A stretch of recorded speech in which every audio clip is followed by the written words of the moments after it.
Fala pessoal, aqui é o Matheus e hoje nós vamos fazer um caso clínico, um caso que vai ter como objetivo a revisão de uma apresentação clínica e de um diagnóstico. Para participar hoje, quem vai contribuir vai ser o Dante. O Dante, ele é colega de plantão de alguns dos nossos colaboradores aqui do curso de clínica e chefia, coordena a UTI do serviço que nós trabalhamos, eu, a Suzane, a Fernando. Tenho certeza que ele vai contribuir muito para a nossa discussão de hoje. Dante, se apresente, seja muito bem-vindo. Fala galera, boa noite. Meu nome é Dante, como o Matheus já bem disse. Eu sou médico formado pela USP de São Paulo e mudei para Uberlândia em 2024. E desde outubro de 2024 assumi esse desafio aí de coordenar as UTIs do MC.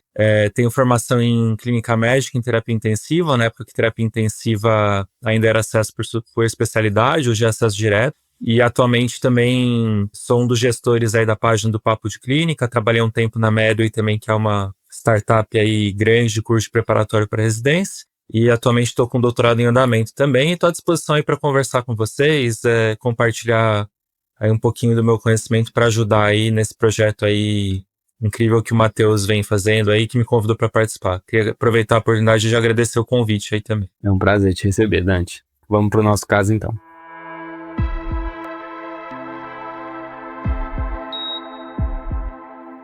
O paciente de hoje é um homem idoso de 72 anos. Ele é marceneiro aposentado, é casado e previamente independente para atividades básicas e instrumentais de vida diária. De comorbidades, ele tem hipertensão e tabagismo, é um tabagismo ativo, 40 maços-ano. Medicações de uso habitual, só losartana, 50 mg 2 vezes ao dia. Ele procura atendimento médico levado pela esposa por alteração do nível de consciência. A história é a seguinte: a esposa relata que o marido vinha apresentando perda de peso, mas que não foi mensurada há aproximadamente 4 meses, com uma redução do apetite e redução da atividade basal, demonstrando mais cansaço para as atividades que antes realizava normalmente. Relata também que há 6 meses o paciente tem apresentado tosse seca com pigarro pela manhã e já ter notado, em alguns momentos, raios de sangue quando ele expelia a secreção nesse período. Tinha ficado preocupado com os achados, mas o marido se recusou a buscar atendimento em diversas ocasiões. Nos 5 dias antes da procura por atendimento, a esposa relata que o paciente parou de evacuar, tinha um padrão normal a cada 2 dias, e que percebeu que em alguns momentos ele passou a apresentar falhas de memória, maior tempo dormindo, até que no dia da avaliação, o paciente não acordou em seu horário habitual, despertou com o chamado da esposa, mas logo voltou a dormir, e conseguindo manter a vigília por menos de 10 minutos. Durante a avaliação, o paciente se mantinha sonolento, com despertar ao estímulo tátil, e negava dor, tinha fala lentificada, pouco clara e aparentemente desorientada. Ao exame físico, o paciente tinha pressão arterial de 145/90, uma frequência cardíaca de 112, frequência respiratória de 21 e uma saturação periférica de oxigênio de 96% em ar ambiente. Ao exame neurológico, o paciente encontrava-se sonolento, despertava ao estímulo tátil, emitia palavras soltas, pouco compreensíveis, voltava a dormir em poucos minutos. Quando alerta, obedecia comandos, orientação não era variável, pela comunicação ineficaz, e não foram percebidas alterações relacionadas aos pais cranianos. Do aparelho cardiovascular não foram observadas alterações. Da ausculta respiratória, o paciente tinha murmúrios vesiculares com redução de ausculta em terço médio direita, com uma acesa percussão local e frame tóraco vocal aumentado nessa região de terço médio direita. Tinha um abdômen escavado, com uma hepatomegalia palpável, um fígado de 12 centímetros a 4 centímetros do rebordo costal, com borda aparentemente lisa, algo dolorosa, sem outros achados. Extremidades também não apresentavam alterações. Dante, um paciente que se apresenta com um quadro que se arrasta de 4 meses, mas com o estímulo iatrotrópico, sendo essa mudança neurológica, principalmente, nos últimos 4 dias. Como é que você inicia a abordagem desse quadro? Como é que você aborda esse paciente?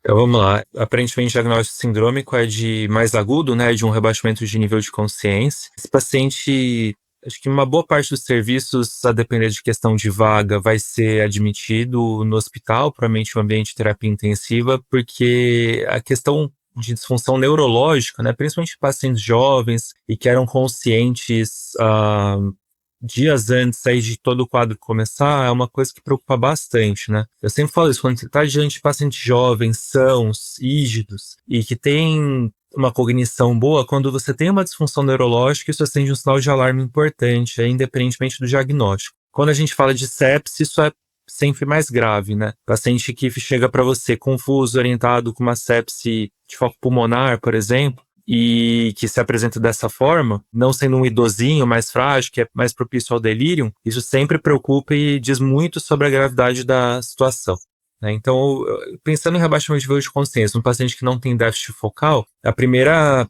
hipótese de que sejam alterações aí tóxico-metabólicas, aí pensar em distúrbios eletrolíticos, infecções, tá? E aí, juntando as peças aí, toda a situação, e a gente sempre tenta fazer isso na medicina, colocar tudo em um diagnóstico só.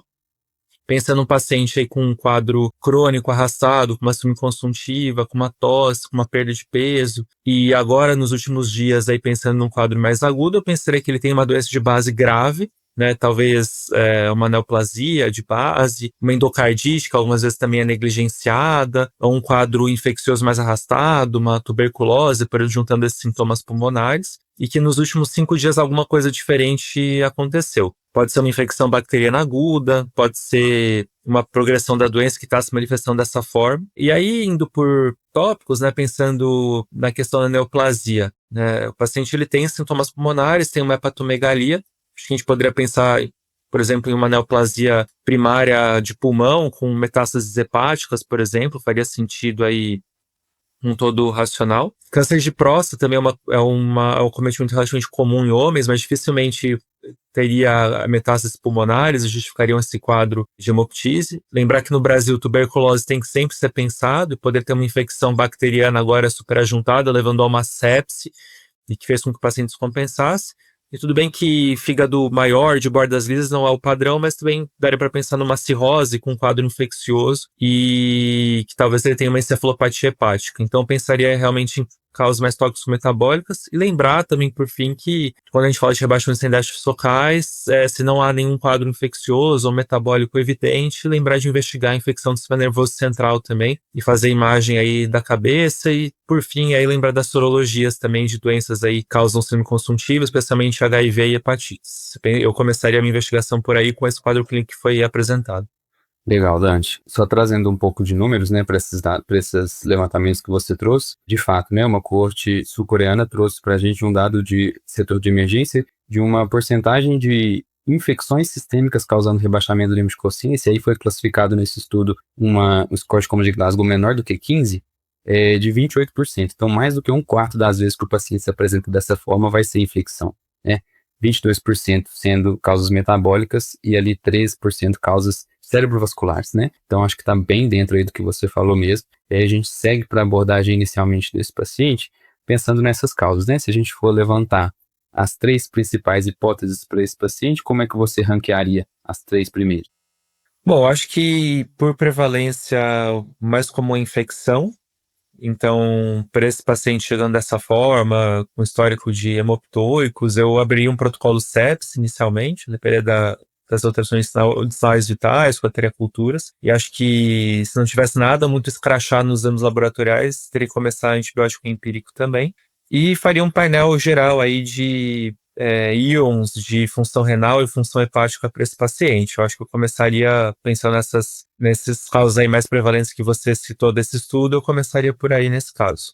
Legal, Dante. E só antes da gente passar para os exames, já pensando nas disfunções metabólicas que podem se associar a um paciente com câncer, com síndrome consultiva, teria algum íon ali que você já teria algum cuidado especial ao solicitar para não deixar de pedir, alguma coisa metabólica? Eu sempre falo isso, né? Quando a gente está pensando em alteração cardíaca, os 2 íons que a gente vai pedir vão ser magnésio e potássio. Quando a gente está falando de alteração neurológica, os 2 que a gente vai pedir são cálcio e sódio, tá? Então, pensando no paciente com uma síndrome consultiva, com uma alteração neurológica e talvez um câncer aí na jogada, eu pensaria talvez em um ciático, hiponatremia, que explicaria o rebaixamento de nível de consciência. E a hipercalcemia aí, alteração de cálcio, explicaria bastante coisa, também a questão da confusão mental, do rebaixamento e da constipação que esse paciente também vem apresentando há 5 dias, tá? E uma última coisa também que é importante, pensando em neoplasia e com esse fígado grande, é numa situação que a gente chama de crise visceral, em que o paciente negligenciou o cuidado médico, né? Então ele já deve ter uma progressão, volume de doença muito grande, e aí a manifestação hiperaguda aí, descompensação total por progressão de doença. Então, o paciente pode ter tanta lesão hepática que agora ele pode estar se manifestando com uma encefalopatia hepática aí bem aguda por conta de não ter mais reserva hepatocelular. Então, eu iria por esses 3 caminhos aí, os 2 primeiros pensando em íons e o terceiro pensando em progressão de doença oncológica não devidamente tratada. Interessante. As disfunções orgânicas agudas, né, podem levar, sem dúvida, no caso, tanto uma encefalopatia até uma acidose, né? Poderia ocorrer numa crise visceral também por disfunções. Sim, pensando em distúrbio base, a acidose também é uma causa importante de rebaixamento, mas lembrar que a acidose, para chegar a esse ponto, o paciente teria que ter uma gravidade maior, então teria que ter outras disfunções orgânicas para estar nesse nível neurológico. Você veria uma proporção entre o rebaixamento e as outras disfunções, coisa que não acontece nesse caso. Tem uma desproporção muito grande entre a alteração neurológica e outras disfunções. Bom, então vamos para os exames do nosso paciente, né? A primeira alíquota de exames dele foi principalmente laboratorial. A gente tem um hemograma com hemoglobina de 12,1, hematócrito de 38, leucócitos de 7.800 com diferencial normal, plaquetas de 220.000. A creatinina é 1,1, ureia de 36, sódio 136, potássio 3,7, magnésio 1,8, fósforo 4,2. O cálcio ionizado veio 1,6, aqui sendo o valor de referência até 1,34, e o cálcio total 15,2. Albumina de 2,8, TGO de 54, TGP de 69, fosfatase 156, gama GT, né, de 87, bilirrubina total 0,9 e RNI 1,2. A gasometria do paciente veio com pH de 7,38, um bicarbonato de 22, uma PCO2 de 35. Esse paciente também realizou um exame de imagem, que foi uma tomografia de tórax, que identificou uma lesão expansiva em pulmão direito, perilar, com bordas irregulares, altamente sugestivo de uma neoplasia. Foram observados também nos cortes inferiores do exame lesões hipodensas no fígado, possivelmente relacionadas a implantes neoplásicos secundários, e não foram observadas alterações de estruturas ósseas visualizadas pelo exame. Antes da gente partir, né, Dante, antes de eu já te passar aí a interpretação dos exames, eu só queria fazer um comentário sobre o que tem sido discutido a respeito da correção do cálcio para a albumina, né? Isso, desde ali a década de 70, já foi descrito por Payne e colaboradores, através de uma fórmula que é muito difundida, mas a cada vez mais ali, desde o início dos anos, final dos anos 90 para o início dos anos 2000, tem sido publicado artigos que mostram que talvez essa correção não mostre para nós de forma acurada o que é, de fato, o padrão ouro, que é o cálcio ionizado, que é o cálcio ativo, né, que participa das reações celulares.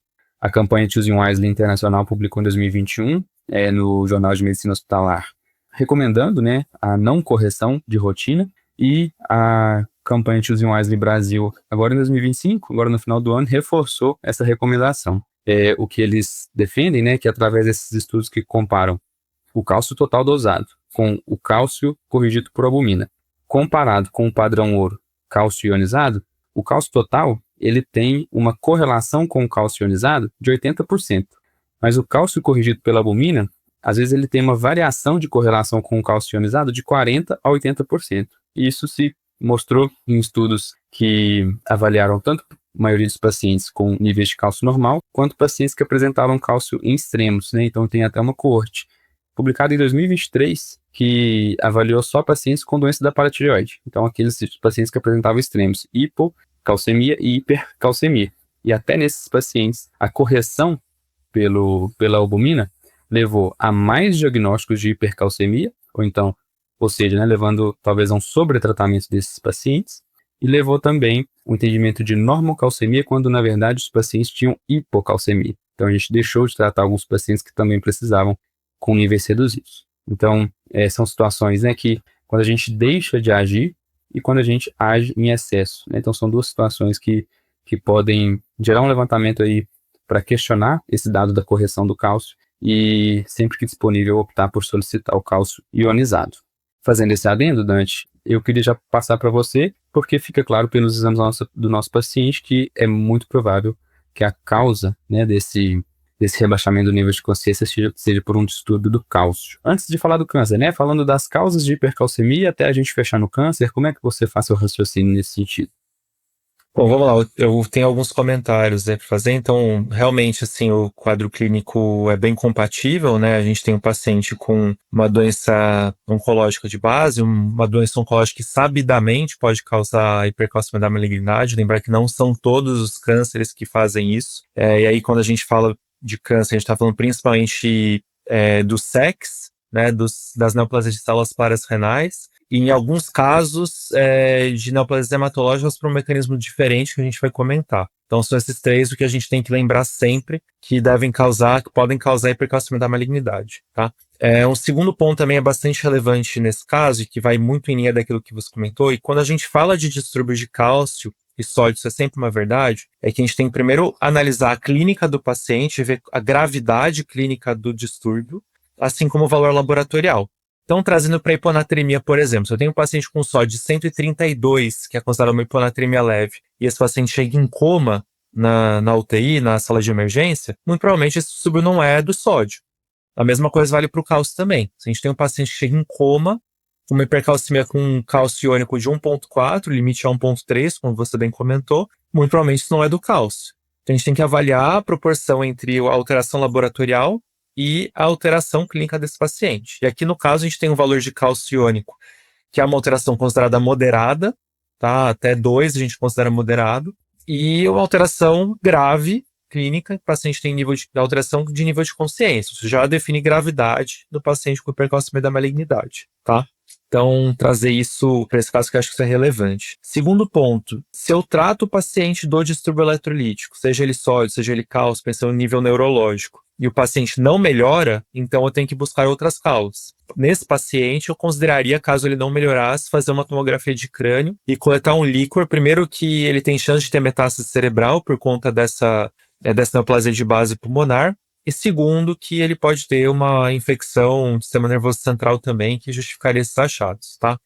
Mas nesse caso, inicialmente, como eu conduziria? Eu internaria esse paciente em UTI. Lógico, a gente sabe que a realidade de alguns serviços e em alguns setores aí do SUS não nos permitiria colocar esse paciente em UTI, porque a gente tem, às vezes, pacientes com prioridades mais altas. Esse seria um paciente que pela AMIB seria prioridade 3, então aquele paciente que tem uma chance relativamente baixa de recuperação por conta da doença neoplásica de base, mas é virgem de tratamento, é candidato a um trial de UTI e tem uma causa potencialmente reversível. Então, às vezes, alguém que fosse mais jovem, não tivesse comorbidade, tivesse uma coisa mais grave, passaria na frente do que esse paciente. Mas no mundo ideal, ele seria tratado e admitido em UTI, porque eu necessito dosar meu cálcio, monitorizar ele para arritmia, monitorizar o nível neurológico, tá? E aí, como que a gente faz esse tratamento, tá? Então, primeiro de tudo, é interessante a gente definir o mecanismo da doença. E no caso de um câncer de pulmão, a maior probabilidade é que se trate de um mecanismo induzido por paratormônio recombinante, o PTHRP, tá? Que é um hormônio que é produzido, é uma síndrome paraneoplásica, é produzido pelas células tumorais, que induz aí a liberação de cálcio aí pela massa óssea. E aí, como que eu sei disso? Porque geralmente o PTH intrínseco desses pacientes vai estar baixo. Então, é um grande diferencial quando tem uma hipercalcemia pedir um PTH, pedir uma vitamina D, para saber se o paciente está intoxicado por vitamina D. Mas nesse caso é bem claro, muito bem provável que ele venha com PTH baixo, tá? E com uma vitamina D provavelmente baixa ou normal. Agora, quando eu falo, por exemplo, de sarcoidose, de linfoma, que aí a gente está falando do 25H, de uma vitamina D combinante produzida pelo tumor, aí ele também vai ter um PTH baixo, tá? Só que o mecanismo é outro. Isso muda um pouco como a gente vai conduzir esse caso, mas eminentemente o tratamento de urgência ele é bastante parecido. Então o que eu vou fazer para esse paciente? Hidratar, e vou hidratar ele com soro fisiológico por 2 motivos. Primeiro, que o Ringer tem cálcio, e segundo, que o soro fisiológico ele faz a saturação do néfron, com isso você consegue melhorar a calciúria desse paciente, tá? E com a hidratação você consegue diluir esse cálcio, e só com isso algumas vezes o paciente já melhora de forma mais rápida. E aí vou adotar terapêuticas aí mais definitivas para essa situação. Então, o tratamento padrão ouro para hipercalcemias moderadas a graves é fazer o bisfosfonado, e a gente tem basicamente 2 opções aí de tratamento, que primeiro é o pamidronato, que ele é mais disponível, menos caro, e segundo o ácido zoledrônico, que ele é mais eficaz, mais caro e não tão disponível assim, tá? Geralmente, quando é a primeira vez, o paciente tem função renal boa, ainda não é refratário, não é não são várias vezes que ele decida tratar a hipercalcemia, a gente costuma fazer o pamidronato como primeira escolha e o Zometa, o azoledrone, quando já é uma hipercalcemia mais refratária, quando o paciente já está em linha de tratamento modificador de doenças. Um outro ponto também importante é tratar a doença. Por quê? A hipercalcemia, diferente da lise tumoral, ela não está relacionada à lise celular, mas sim à progressão de doença. Então, quando você tem uma hipercalcemia da malignidade, esse paciente, por natureza, ele vai ter um prognóstico de sobrevida menor do que se ele não tivesse uma hipercalcemia da malignidade. Tem estudos que mostram que a sobrevida desses pacientes pode ser até 50% menor do que se eles fossem normocalcêmicos. Isso indica uma doença bastante avançada. Num paciente com um ECOG 3/4, com funcionalidade já bem limitada, eu diria que a sobrevida mediana dele estaria em volta de 12 semanas. Mesmo porque é bem capaz que ele não tenha condições aí de tratar a doença de tão avançada que esteja por questão de funcionalidade, tá? Então esse é um outro ponto importante, a gente tratar, se possível, a doença de base. E existem algumas outras terapias acessórias que podem ser utilizadas, a furosemida, por exemplo, aqueles pacientes que não toleram volume ou ficam muito congestos com volume, porque ela tem um efeito calciúrico importante também. Alguns serviços era mais antigo, né, usava calcitonina, que é uma terapêutica que reduz o cálcio rapidamente, mas que infelizmente ela é pouco disponível porque ela é feita através do salmão, né? Então necessita fazer que você tenha o substrato, o peixe, né, para fazer isso. Então é uma produção bem dificultada, bem cara também. E a calcitonina a gente sabe que nas primeiras 24, 48 horas o paciente já desenvolve taquifilaxia e não responde mais a esse tratamento. É uma terapia pouco eficaz. E além disso, dá todo o suporte de UTI que esse paciente precisa. Então, se ele chegar com não proteína viária, eu tenho que entubar. Se ele chegar com disfunção renal muito grave, eu vou precisar dialisar. Às vezes, os pacientes estão muito inflamados, estão com infecção suprajuntada, eu vou precisar dar antibiótico, eu vou precisar dar suporte com droga vasoativa e fazer todo o suporte necessário que esse paciente necessita de UTI. Resumidamente, é isso. Mas eu acho que a gente pode também aprofundar um pouquinho mais aí na discussão desses tópicos que eu falei. Eu fui bastante longo aí na minha fala. Legal, Dante. Só para a gente ir explorando cada um dos tópicos, né? Primeiro sobre os mecanismos, né? Você mencionou o principal, que seria pelo PTHRP, o PTH recombinante, que no caso do nosso paciente é o mais provável. E aí você comentou também o mecanismo relacionado às doenças granulomatosas e linfomas, né? Que se relaciona à produção da alfa-hidroxilase, que vai converter 25 em 25-hidroxiamina B. Mas e quando a gente está falando, né, ainda de tumores sólidos, a gente tem outro grupo, né, que é considerável, e aí eu acho que faz sentido a gente até pensar no caso do nosso paciente que tem uma alta carga de doença, apesar de pensarmos que a causa mais provável é o PTHRP, a segunda causa, né, é a alteração do metabolismo ósseo com extensa doença óssea, né, tirando o aumento do metabolismo dos osteoclastos, né. Você relaciona esse mecanismo a algum tipo de tumor principalmente? Como é que isso está aí no seu raciocínio? Acho que o principal aí é o mieloma, né? E o mieloma é um dos tumores que a hipercalcemia não está tão relacionada assim à piora de mortalidade, porque ele é natural da doença, tá? Inclusive é critério diagnóstico. Quando a gente fala de uma hipercalcemia da malignidade por PTHRP, isso diversos estudos mostram isso pra gente, aí sim vai estar relacionado a um pior prognóstico, tá? Então, eu acho que a principal doença a gente considerar é essa. Próstata e doenças com muita carga de metástase óssea podem causar também hipercalcemia, mas geralmente quando a doença está extremamente avançada, não é tão comum de ver assim, porque o mecanismo não é de lesão blástica, não de lesão lítica, né? Então, eu acho que o principal aí seria o mieloma mesmo. Interessante, né? E é até interessante a gente fazer um paralelo, né?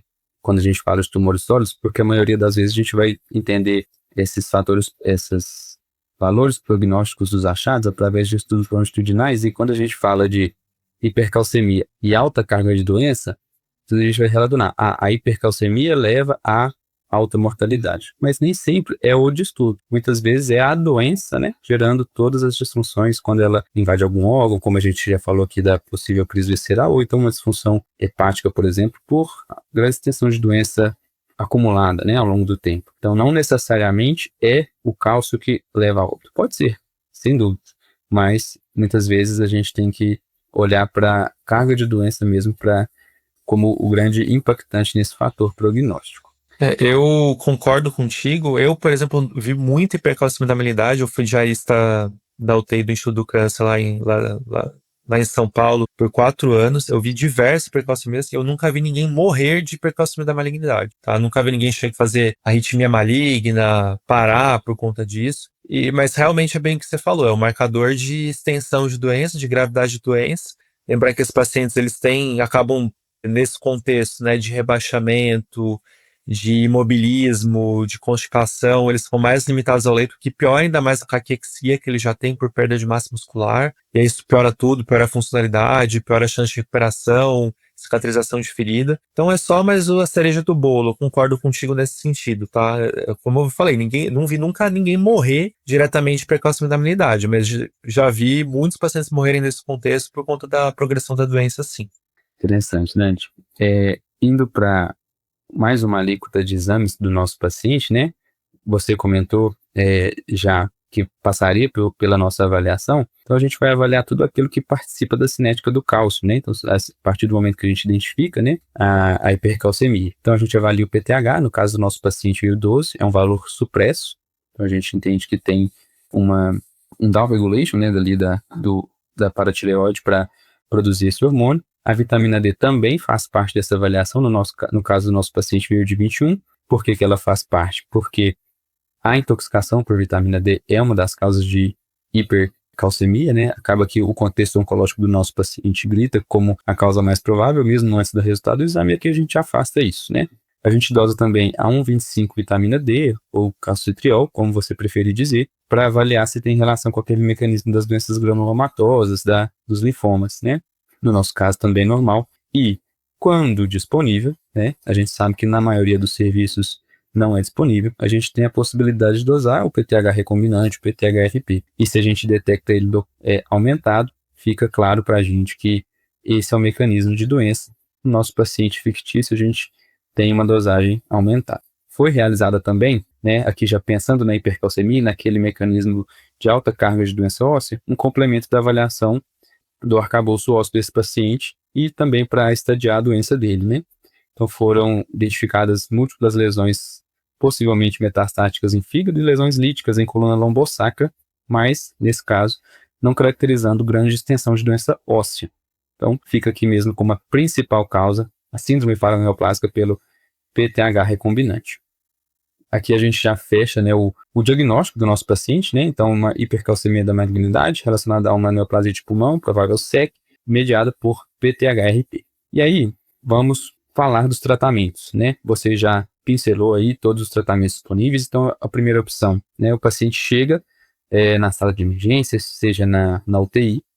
O primeiro passo, né? A primeira medida mais prontamente disponível, como você mencionou, é a hidratação, né? No intuito de diluir aquele cálcio, e esse paciente, além de diluir um íon mais concentrado, ele possivelmente pode estar desidratado porque esses pacientes normalmente arrastam um quadro de sonolência, né, menor aceitação, e isso pode levar a uma desidratação relativa. É interessante, Dante, que eu fui ver nos estudos do pamidronato e sua validação, ou seja, comparado com o soro, e o pamidronato com o ácido zoledrônico, né? E o pamidronato, ele leva, principalmente na dose de 90 miligramas, a uma resolução da hipercalcemia em aproximadamente 70% das vezes. E o soro, só soro, 20 a 30%. Então, de fato, é adequado, né? A gente, claro que pesando a mão ali para não deixar o paciente sobrecarregado hidricamente, né, de volumes, a gente consegue reduzir, né? Quando a gente, nem sempre, né? A gente sabe que alguns serviços não vai ter nem o pamidronato de prontidão, então hidratar o paciente é uma etapa assim, importante, que ali de 20 a 30% das vezes você vai conseguir resolver a hipercalcemia desse paciente. E já comparando o pamidronato com ácido zoledrônico, o que foi mostrado no estudo que comparou as duas drogas foi uma taxa de sucesso, de uma diferença de 18%. Então, o ácido zoledrônico corrige por volta de 85 a 90% das vezes a hipercalcemia, e o pamidronato fica ali em 70, 68, então fica com esse 18% de diferença. Mas por que esse fator que você comentou é tão importante do valor da droga para o convênio e para o SUS? Porque mesmo corrigindo mais, os pacientes morrem do mesmo tanto e quase no mesmo tempo. Então não faz tanta diferença do ponto de vista custo e clinicamente, né? A gente está falando de um exame laboratorial, né? Que foi o desfecho dos estudos. Não faz tanta diferença do ponto de vista clínico e economia clínica que a gente dê uma droga ou outra, sendo que eles morrem no mesmo tempo e morrem da mesma forma, né? pela carga de doença, como a gente falou. Acaba que, Dante, uma das terapias que a gente vai pensar, né, às vezes vai vir numa discussão aí numa visita clínica, seja de enfermaria, seja de UTI, um ambiente mais adequado, a da prescrição do corticoide, né? Comenta pra gente ali como que é a indicação do corticoide nesses contextos de hipercalcemia e qual que é a sua experiência em relação a essa intervenção. A gente tem muito essa questão, né, daquelas prescrições padrão, mastigadas, que a gente vê em livro de emergência. Então, tá lá pra você for ler hipercalcemia sem fazer nenhuma crítica. Você vai ver soro, furo, calcitonina, bisfosfonato e corticoide, né? Mesma coisa para síndrome de veia cava superior. Você vai ver lá proteger via aérea, corticoide, enfim. O corticoide nesse papel, e acho que isso a gente pode fazer um paralelo com o síndrome de veia cava superior, ele vai ser para tratar a doença. Bom, então para quem que eu vou dar corticoide? Para quem o corticoide, a doença de base do paciente responde. Quem que é esse paciente? Linfoma, basicamente, tá? Eu não vou dar corticoide para um paciente que tem SEG de pulmão, eu não vou dar um corticoide para um paciente que tem pequenas células, células claras. E o outro paciente que aí, pelo outro mecanismo que você comentou, que responde porque também trata a doença, é o mieloma. Com altas doses de corticoide, geralmente a gente prefere dexametasona, tá?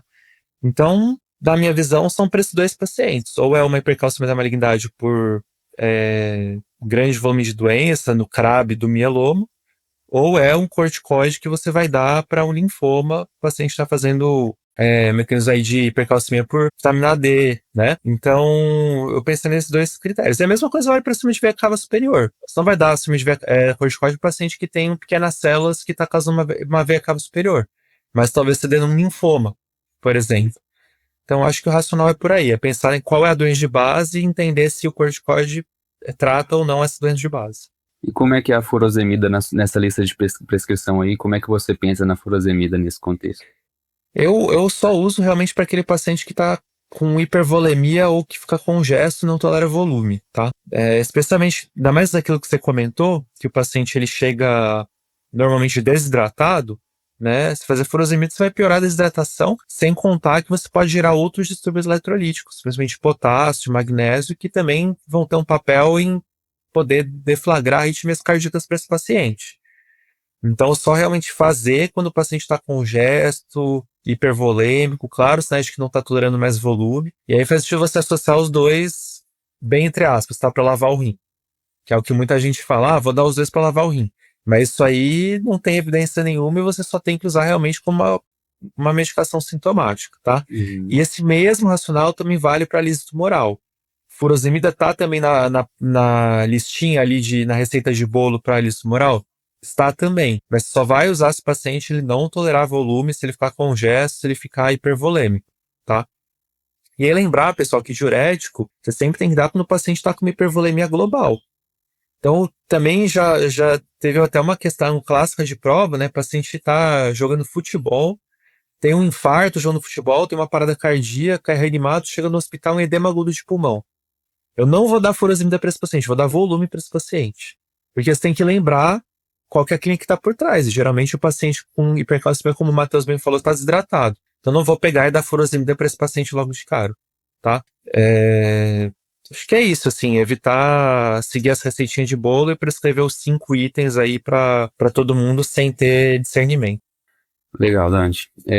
Então, o nosso paciente ele foi avaliado ainda em internação pela equipe de oncologia, que identificou o que já havia sido mostrado pelos exames, o que já era suspeição da equipe clínica, uma doença com alta carga de lesões raras, né, de alta carga de metástases, contraindicando um tratamento, né, informando não haver, na verdade, um tratamento modificador de doença, o curso da doença, e que no contexto da internação o paciente não tinha estágio performance para ser submetido a uma quimioterapia nem imediatamente após, né, entendendo que ele precisaria de um tempo para recuperação caso ele evoluísse bem da internação. Acontece que ainda no setor ali de terapia intensiva, o paciente evoluiu com complicações infecciosas, precisou receber inicialmente suporte avançado de vida por um trial terapêutico, mas evoluiu a óbito apesar das intervenções, seguindo mais ou menos a estatística que você comentou, Dante, que a gente tem a hipercalcemia como um fator prognóstico, não só pelo cálcio, né? Esses estudos que eu comentei, principalmente esse que comparou o ácido zoledrônico com pamidronato, que não identificou mudança nem de tempo nem de mortalidade entre as duas drogas. Esse estudo, ele trouxe uma 1,4 mês de sobrevida média, né? Mediana, na verdade, para as duas drogas. Então, aproximadamente 6 semanas, né, de sobrevida nesse perfil de paciente que interna por essa situação. Então, é importante esse dado também para a gente fechar o nosso caso clínico, para que isso seja uma informação que seja comunicada, né? Então, se o ouvinte está em algum serviço e se vê de frente de um paciente com uma hipercalcemia relacionada à malignidade, ele precisa saber informar ao paciente, quanto possível, e aos acompanhantes, aos familiares, que o prognóstico não é bom. Quando a gente fala de mediano, uma das formas interessantes de dizer é que até 50% dos pacientes que têm esse diagnóstico falecem, né, em X tempo. Aqui a gente está falando de 6 semanas. É claro que nesses estudos muitas vezes entram os pacientes com mieloma e aí a sobrevida é bem maior, porque é diferente o mecanismo, né, do distúrbio, mas conseguir traduzir esses dados estatísticos de mediana e de média e levar eles de forma acurada e bem traduzidas para os pacientes é muito importante, para que as expectativas dos planos sejam traçadas da melhor forma e o paciente não sofra de distanase nas internações, né? Acho que alguns comentários sobre isso que você falou, né?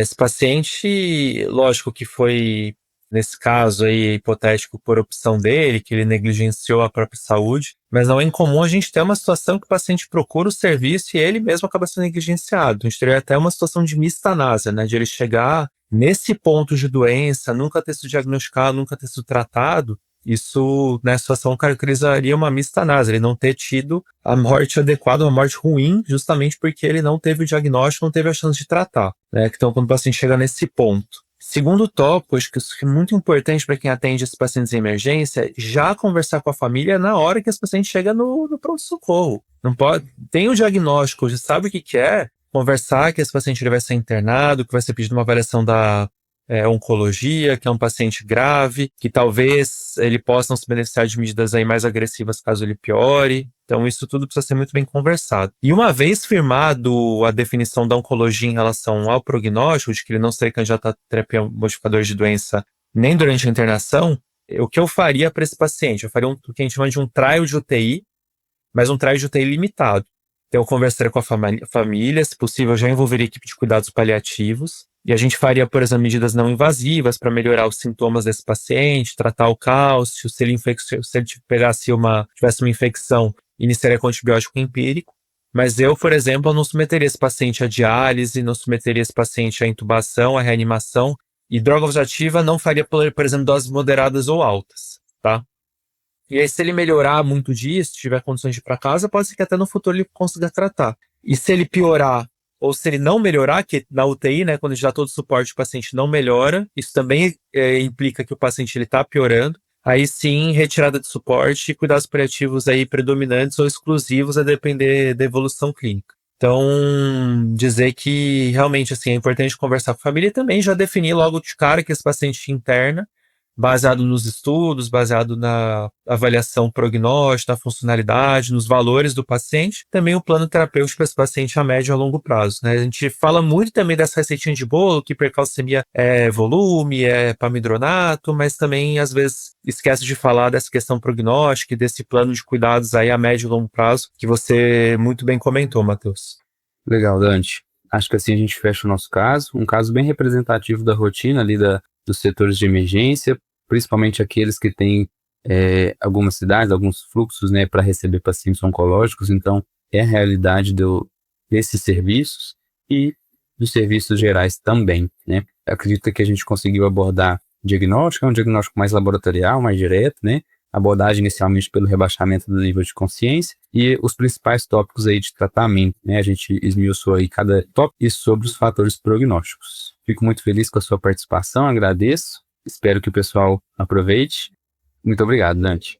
Imagina, colocar à disposição aí, se alguém precisar de alguma coisa aí no MC, a gente tá por lá. E fazer um convite também, se alguém puder seguir aí a página do Papo de Clínica, acho que complementa bem também o que o Matheus traz aí para vocês. A gente também tinha um podcast, mas era um podcast mais focado em questão de relacionamento médico, de dicas aí de carreira e não tanto de casos clínicos. Então, se vocês tiverem interesse, acho que é bem complementar também. É o @Papo de Clínica no Instagram e a gente tem também no Spotify essas 2 temporadas do podcast, que não está mais ativo no momento, mas que ficou um acervo bem interessante aí com 20 episódios, para quem quiser acompanhar também.